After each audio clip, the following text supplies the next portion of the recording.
नमस्कार साथियों, तैयारीपुर के डिजिटल प्लेटफॉर्म पर आप सभी का हार्दिक स्वागत है। मैं हूं चक्रधर पांडे और जैसा कि आप यहाँ पर देख रहे हैं कि आज मैं जो क्वेश्चंस आपके लिए लेकर आया हूं बच्चों को, हमारे जो फर्स्ट पेपर है उसमें रीड के फर्स्ट पेपर में तो है ही है, राजस्थान की राजनीतिक एवं प्रशासनिक व्यवस्था करके आपको टॉपिक मिल जाएगी, है ना। यानी सीधे सीधे हमने अभी तक भूगोल पढ़ा है और अब हम लोग राजस्थान की राजनीतिक एवं प्रशासनिक व्यवस्था पर हम लोग चर्चा करने वाले हैं, है ना।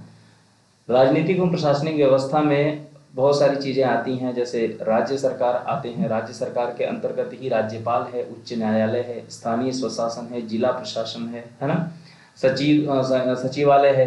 तो ये सारी चीज़ें हमको यहाँ पर डिस्कस करनी है, तो उस चीज़ को भी हम लोग क्वेश्चंस के थ्रू ही डिस्कस करेंगे तो बेटर रहेगा। और आपके एग्ज़ाम्स भी नज़दीक हैं तो उसको देखते हुए हम लोग शुरू करते हैं।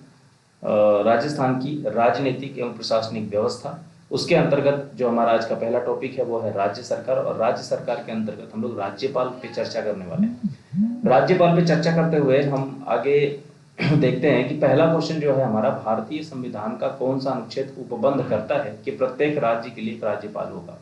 ठीक है, क्या कह रहा है यहाँ पर कि प्रत्येक राज्य के लिए एक राज्यपाल होगा, है ना।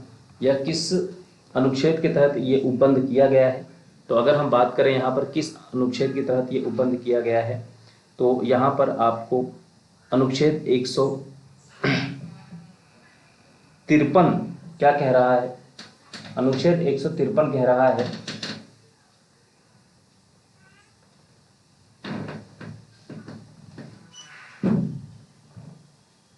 अनुच्छेद 153 कह रहा है बच्चों कि प्रत्येक राज्य में एक राज्यपाल होगा जो दो या दो से अधिक राज्यों के लिए एक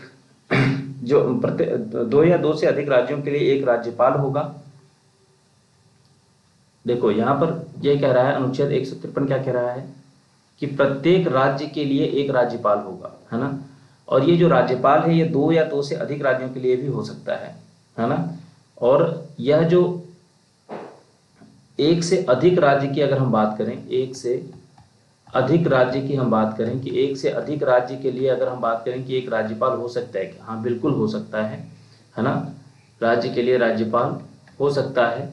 और यह जो व्यवस्था है, यह व्यवस्था बच्चों 7वें संविधान संशोधन में की गई थी, है ना। 7वें संविधान संशोधन कब किया गया था? 1956 में। तब ये व्यवस्था की गई थी कि एक से अधिक राज्यों के लिए भी एक राज्यपाल हो सकता है, बल्कि वैसे एक प्रत्येक राज्य की एक राज्यपाल होगा, वो 153 में मेंशन किया गया है। ठीक है, चलिए अगर हम बात करें नेक्स्ट क्वेश्चन की, तो नेक्स्ट क्वेश्चन कह रहा है कि भारतीय संविधान का निम्नलिखित में से कौन सा अनुच्छेद राज्यपाल की कार्यपालक शक्तियों से संबंधित है? कार्यपालक संबंधित शक्तियां यानी कार्यपालिका संबंधित शक्तियों की बात यहाँ पर हो रही है। तो कार्यपालिका संबंधित शक्तियों की बात करें तो अनुच्छेद 154 क्या कहता है बच्चों? अनुच्छेद 154 कहता है कि राज्य की जो कार्यपालिका शक्ति है वो राज्यपाल में निहित होगी। ठीक है, राज्य की कार्यपालिका शक्ति किस में निहित होगी? राज्यपाल में, है ना। कार्यपालिका शक्ति किस में निहित होगी? राज्यपाल में निहित होगी। यह कह रहा है 154। ठीक है, तो याद रखना है आपको, है ना, कि 154 कहता है कि राज्य की कार्यपालिका शक्ति राज्यपाल में निहित होगी और वह इनका प्रयोग संविधान के अनुसार स्वयं या अपने अधीनस्थों द्वारा करेगा। ऐसा क्लियर वहां पे लाइन लिखी गई है। राज्यपाल अपने पद पर कब तक रहता है? कब तक रहता है? सीधे सीधे बात है, बताइए राज्यपाल अपने पद पर कब तक रहता है? तो सीधी बात है, इसके लिए कोई कार्यकाल डिसाइड नहीं है, राष्ट्रपति के प्रसाद पर्यंत ये कार्य करता है। ठीक है, यानी राष्ट्रपति कभी भी चाहे तो इससे त्याग पत्र मांग सकता है। ठीक है, राष्ट्रपति के प्रसाद पर्यंत है, राष्ट्रपति इससे त्याग पत्र मांग सकता है, कभी भी त्याग पत्र मांग सकता है। और यह जो अपना त्याग पत्र है वो भी किसको दे देगा? राष्ट्रपति को ही देगा, है ना। अपना त्याग पत्र किससे देगा? राष्ट्रपति को देगा। राष्ट्रपति इसे हटा सकता है। ठीक है, प्रसाद पर्यंत का मतलब यही होता है। ठीक है, चलिए उपराष्ट्रपति के संबंध में भी यही है। राष्ट्रपति अपना जो त्याग पत्र है वो उपराष्ट्रपति को देता है और उपराष्ट्रपति किसको देता है? उपराष्ट्रपति राष्ट्रपति को देता है। निम्नलिखित में से कौन सा युग्म सही सुमेलित नहीं है? अनुच्छेद 155 कह रहा है राज्यपाल की नियुक्ति है। क्या ये बात सही है? अनुच्छेद 156 के तहत राज्यपाल की नियुक्ति हेतु योग्यताएं दी गई हैं। अनुच्छेद 163 में राज्य मंत्री परिषद है, या अनुच्छेद 154 में राज्य की कार्यपालिका शक्तियां हैं, है ना। तो यहाँ पर अगर हम बात करें तो अनुच्छेद 156 के तहत अगर हम बात करें बच्चों, तो अनुच्छेद 156 कहता है कि राज्यपाल पद ग्रहण की तारीख से 5 वर्ष की अवधि तक पद धारण करेगा। यानी क्या है, नियुक्ति हेतु योग्यताएं नहीं है बल्कि पद संबंधी शक्तियां हैं। ठीक है, राज्यपाल कब तक करेगा? 5 वर्ष की अवधि तक। ठीक है, 5 वर्ष की अवधि तक। वैसे 5 वर्ष की अवधि तक करेगा और राष्ट्रपति कभी भी इसको हटा सकता है। ठीक है, 5 वर्ष की अवधि तक ये क्या करेगा? पद धारण करेगा, है ना। और 156 ये 156(3) में कहा गया है। ठीक है, 156(1) में कहा गया है कि राज्यपाल राष्ट्रपति के प्रसाद पर पद धारण करेगा। 156(2) कहता है कि राज्यपाल राष्ट्रपति को संबंधित अपने हस्ताक्षर सहित लेख द्वारा अपना पद त्याग सकता है। और 156(3) कहता है कि राज्यपाल पद ग्रहण की तारीख से 5 वर्ष की अवधि तक अपना पद धारण करेगा। सारी चीजें यहीं पे हो गई। यानी 156 में इसके पद संबंधी शक्तियां हैं, ना कि नियुक्ति हेतु योग्यताएं कह रहा है। ठीक है, बाकी की चीजें सही हैं यहाँ पर। नेक्स्ट की अगर बात करें, निम्नांकित में से कौन सी राज्यपाल के पद के लिए शर्तें हैं? पद के लिए शर्तों की बात हो रही है, तो अगर हम बात करें कि शर्त क्या क्या है भाई साहब। पहला कह रहा है कि वह भारत का नागरिक है, वह भारत का नागरिक है, वह संसद के किसी सदन का या किसी राज्य के विधानमंडल के किसी सदन का सदस्य नहीं होगा, वह अन्य कोई लाभ का पद धारण नहीं करेगा, और वह 35 वर्ष की आयु पूरी कर चुका हो।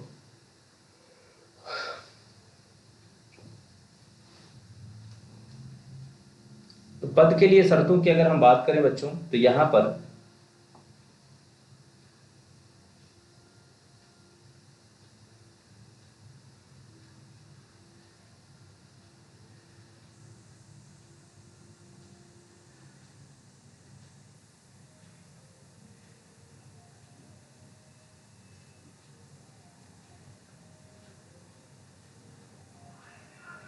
देखो, इसमें अगर हम बात करें यहाँ पर कि वह भारत का नागरिक हो, माफी चाहूंगा थोड़ा लेट हो गया, वह भारत का नागरिक है, वह संसद के किसी सदन का या किसी राज्य के विधानमंडल के किसी सदन का सदस्य नहीं होगा, बिल्कुल सही बात है। वह अन्य कोई लाभ का पद धारण नहीं करेगा, ये भी सही है। और वह 35 वर्ष की आयु पूरी कर चुका है, ये भी सही है। ठीक है, तो राज्यपाल के लिए और राष्ट्रपति के लिए 35 वर्ष की आयु होती है। ठीक है, तो यहाँ पर अगर हम बात करें तो 1, 2 और 3, इसका 3 और 4 ये चारों सही हो जाएगा। ठीक है, नेक्स्ट की बात करें, राज्यपाल अपने स्वविवेकी कृत्यों को छोड़कर अपने कृत्यों का निर्वहन की सहायता और सलाह से करेगा। किसकी सहायता और सलाह से करेगा, है ना?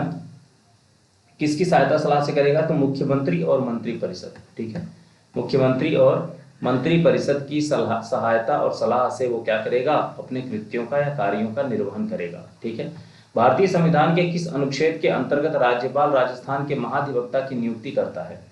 किस अनुच्छेद के अंतर्गत? तो 165 के अंतर्गत राज्यपाल जो है महाधिवक्ता की नियुक्ति करता है। नेक्स्ट की बात करें, निम्न में से कौन सा अनुच्छेद प्रावधान युग्म गलत है? अनुच्छेद 161 की बात करें, राज्यपाल की क्षमादान की शक्ति है। अनुच्छेद 167 की बात करें, मुख्यमंत्री के कर्तव्य हैं। अनुच्छेद 213 कहता है कि अध्यादेश प्रख्यापित करने की राज्यपाल की शक्ति होगी। और अनुच्छेद 165 कहता है कि राज्यपाल का विशेष अभिभाषण होगा। ठीक है, 165 की अगर हम बात करें तो अनुच्छेद 165 में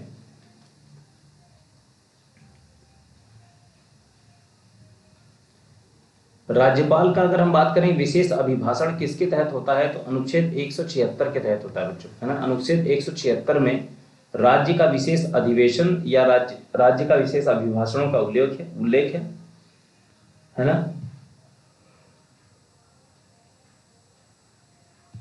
ठीक है, तो यहाँ पर 165 अनुच्छेद 165 जो है ये गलत हो जाएगा। राज्यपाल द्वारा जारी अध्यादेश को राज्य विधानमंडल का सत्र प्रारंभ होने के कितने समय तक विधानमंडल में रखा जाना अनिवार्य है, अन्यथा वह निष्प्रभावी हो जाएगा। ठीक है, अगर हम बात करें कि राज्यपाल द्वारा जारी अगर कोई अध्यादेश है, उसको राज्य विधानमंडल का सत्र प्रारंभ होने के कितने समय तक विधानमंडल में रखा जाना अनिवार्य है, अन्यथा वो निष्प्रभावी हो जाएगा। तो 6 सप्ताह मिनिमम, ठीक है, कितना, 6 सप्ताह, ठीक है। आगे की बात करें, संविधान के किस अनुच्छेद में राज्यपाल को विधानसभा में एंग्लो इंडियन समुदाय के सदस्य को नियुक्त करने का अधिकार है? तो ये हो जाता है आपका अनुच्छेद 333, क्या, अनुच्छेद 333, ठीक है। इसके तहत इस एंग्लो इंडियन को समुदाय के सदस्य को नियुक्त कर सकता है राज्यपाल विधानसभा में। राज्य महाधिवक्ता व राज्य लोक सेवा आयोग के अध्यक्ष व सदस्यों की नियुक्ति कौन करता है? तो राज्यपाल ही करता है भाई साहब, ठीक है। राज्य महाधिवक्ता और राज्य लोक सेवा आयोग, ठीक है। जबकि यूपीएससी की बात करें, यूपीएससी और महान्यायवादी इससे संबंधित है। यहाँ राज्य में महाधिवक्ता होता है और महान्यायवादी सेंटर में होता है, ठीक है। यहाँ पर ये स्टेट एसपीएससी होता है, यहाँ यूपीएससी होता है। यूपीएससी यानी संघ लोक सेवा आयोग के अध्यक्ष और सदस्यों की नियुक्ति राष्ट्रपति करता है। राज्य लोक सेवा आयोग के अध्यक्ष और सदस्यों की नियुक्ति राज्यपाल करता है, ठीक है। महाधिवक्ता की नियुक्ति राज्यपाल करता है और महान्यायवादी की नियुक्ति राष्ट्रपति करता है, ध्यान रखना इस चीज को। राजस्थान के राज्यपाल के संबंध में निम्न कथनों पर विचार करना है। वह राजस्थान केंद्रीय विश्वविद्यालय के कुलाधिपति हैं। वह राज्य के किसी भी लाभ के पद को धारण कर सकते हैं। वह Indian red cross society Rajasthan राज्य शाखा के अध्यक्ष हैं। उन्हें संविधान के अंतर्गत कोई स्वविवेकीय शक्ति प्राप्त नहीं है। उपर्युक्त में से कौन सा सही है? ठीक है, देखो सबसे पहले अगर हम बात करें केंद्रीय विश्वविद्यालय के कुलाधिपति हैं, ठीक है, बिल्कुल सही बात है ये, है ना। कौन सा सही है? अगर हम सही की बात करें यहां पर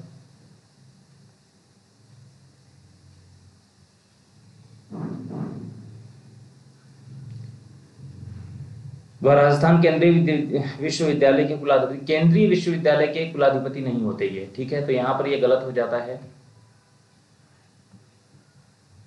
उसके बाद बात करें वह राज्य के किसी भी लाभ के पद को धारण कर सकते हैं, नहीं, बिल्कुल नहीं कर सकते। वह Indian red cross society Rajasthan राज्य शाखा के अध्यक्ष हैं, बिल्कुल सही बात है। उन्हें संविधान के अंतर्गत कोई स्वविवेकीय शक्ति प्राप्त नहीं है, ये भी गलत है। उनका स्वविवेकीय अधिकार होता है बहुत सारा, तो यहाँ पर केवल 3 आपका सही हो जाएगा। नेक्स्ट की बात करें, राजस्थान विधानसभा में यदि मंत्री परिषद में विश्वास के अभाव प्रकट करने संबंधी प्रस्ताव की सूचना है और साथ ही मंत्रिपरिषद में विश्वास व्यक्त करने वाला एक प्रस्ताव प्राप्त होता है, तो पूर्ववर्तीता किस प्रस्ताव की होगी? किस प्रस्ताव की पूर्ववर्तीता होगी? यहाँ पर अगर हम बात करें तो विधान, इसका जो भी अगर विधानसभा में कुछ भी होता है या प्रस्ताव है या कोई भी बात है, उसका जो निर्णय करता है वो विधानसभा का अध्यक्ष करता है, इसलिए यहाँ पर विधानसभा अध्यक्ष इसको निर्धारित करेगा, ठीक है। नेक्स्ट की बात करें, राजस्थान के निम्नलिखित में से कौन से संवैधानिक पदाधिकारी राज्यपाल द्वारा नियुक्त किए जाते हैं लेकिन उन्हें राज्यपाल द्वारा उनके पद से नहीं हटाया जा सकता है? बताइए जल्दी भी, कौन से होते हैं ऐसे जो नियुक्त तो राज्यपाल करता है लेकिन हटा नहीं सकता वो राज्यपाल? तो इनमें से एक तो राज्य निर्वाचन आयुक्त है, जिसे नियुक्त तो राज्यपाल करेगा लेकिन हटा नहीं सकता, राष्ट्रपति हटाता है इनको। और दूसरा है आपका राजस्थान लोक सेवा आयोग के सदस्य, ठीक है, अध्यक्ष सदस्य की नियुक्ति तो ये करता है लेकिन हटाता नहीं है ये, ठीक है। चलिए, तो यहाँ पर 1 और 3 हो जाएगा। आगे की बात करें नेक्स्ट, निम्न में से कौन कभी भी राजस्थान के कार्यकारी राज्यपाल नहीं रहे थे? कौन से नहीं रहे थे? कभी भी की बात करें तो अंशुमान सिंह कभी नहीं रहे, है ना। नेक्स्ट की बात करें, अगर राजस्थान में जब पहली बार राष्ट्रपति शासन लगाया गया, राज्य के राज्यपाल कौन थे? पहली बार राष्ट्रपति शासन की बात हो रही है कि जब पहली बार लगाया गया तो उस समय कौन थे? तो संपूर्णानंद थे उस समय, ठीक है। पहली बार के समय में कौन थे? संपूर्णानंद थे। अगर बात करें हम लोग कि राजस्थान में लागू कौन सा राष्ट्रपति शासन का कार्यकाल सबसे लंबा रहा था? कौन से राष्ट्रपति कार्यकाल सबसे लंबा रहा था? तो चौथा जो राष्ट्रपति कार्यकाल रहा था वो सबसे लंबा रहा था, ठीक है, सर्वाधिक रहा था ये। और ये कब से कब तक रहा था? 1992 से लेकर के 1993 तक रहा था, ठीक है। 15 दिसंबर की बात होती है, 15 दिसंबर से लेकर के और इधर 3 दिसंबर, ठीक है, 3 दिसंबर, 15 दिसंबर से 3 दिसंबर 1993-1992 से लेके, ठीक है। और जो तत्कालीन राज्यपाल थे वो थे एम चन्ना रेड्डी, है ना, एम चन्ना रेड्डी की बात करें, एम चन्ना रेड्डी तत्कालीन क्या थे? ये राज्यपाल थे उस समय, ठीक है।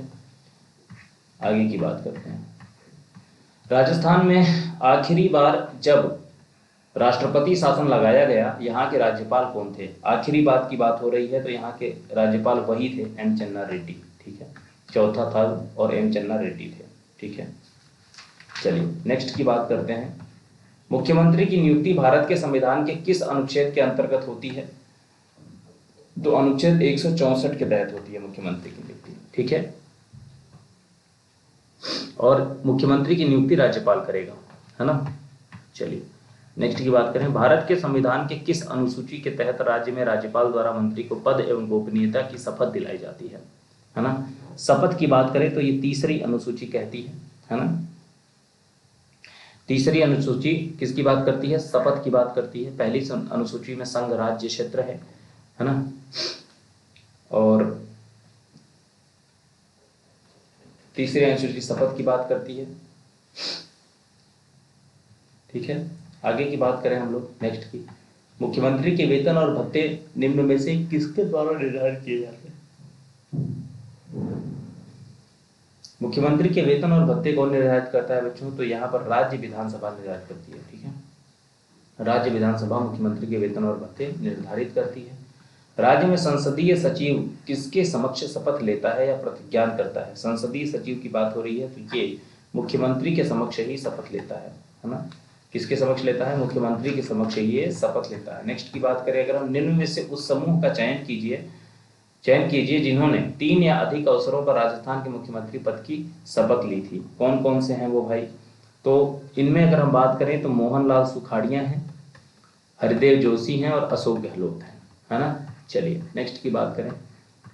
निम्नांकित में से राजस्थान के कौन से मुख्यमंत्री बनने से पूर्व किसी भी मंत्री परिषद में मंत्री नहीं रहे हैं?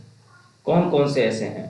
तो यहाँ पर अगर हम बात करें जयनारायण व्यास और दूसरे भैरव सिंह शेखावत, है ना। तो 1 और 4 यहाँ पर सही हो जाएगा।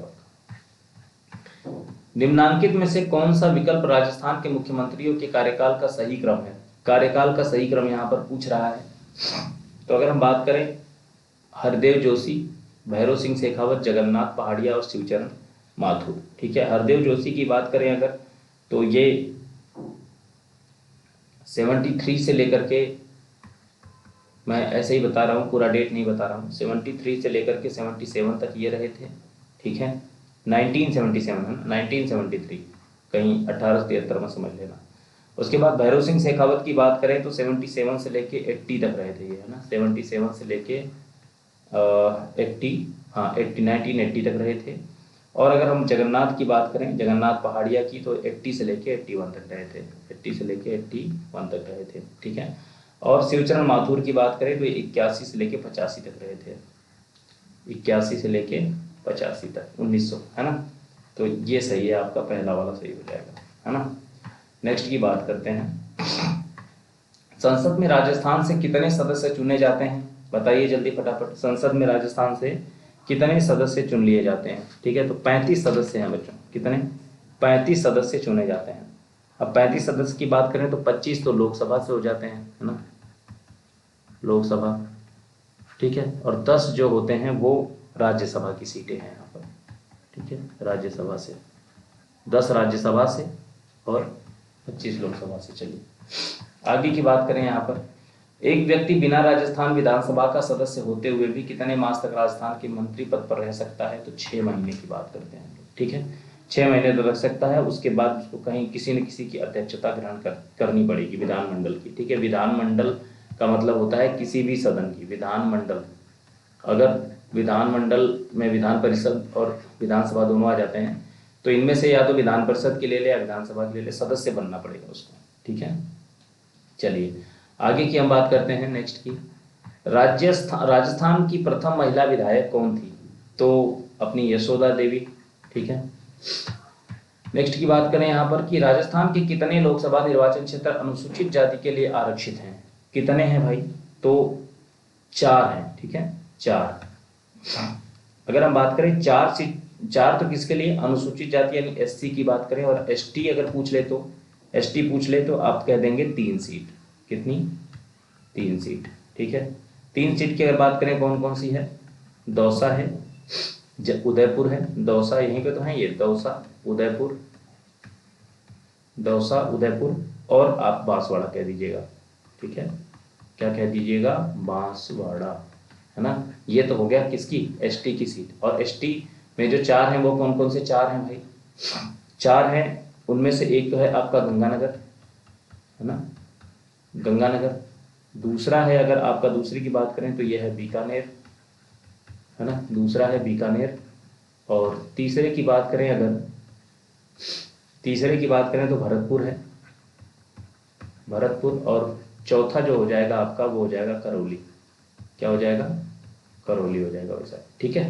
तो यहाँ पर एससी की सीट जो है वो 4 है, गंगानगर, बीकानेर, भरतपुर, करौली। एसटी की है 3, ठीक है। 3 कौन कौन सी है? दौसा और उदयपुर और बांसवाड़ा, ठीक है। चलिए नेक्स्ट की बात करते हैं।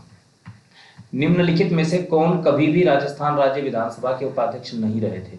विधानसभा के उपाध्यक्ष कभी नहीं रहे थे, है ना। कौन से नहीं रहे थे भाई? तो यहाँ पर करण सिंह की हम बात करते हैं, ठीक है। करण सिंह कभी भी नहीं रहे थे। आगे की बात करें 31 नंबर क्वेश्चन की, राजस्थान विधानसभा के पहले उपाध्यक्ष कौन थे? पहले उपाध्यक्ष थे लाल सिंह सत्तावत। कौन थे? लाल सिंह सत्तावत की बात करते हैं, ठीक है।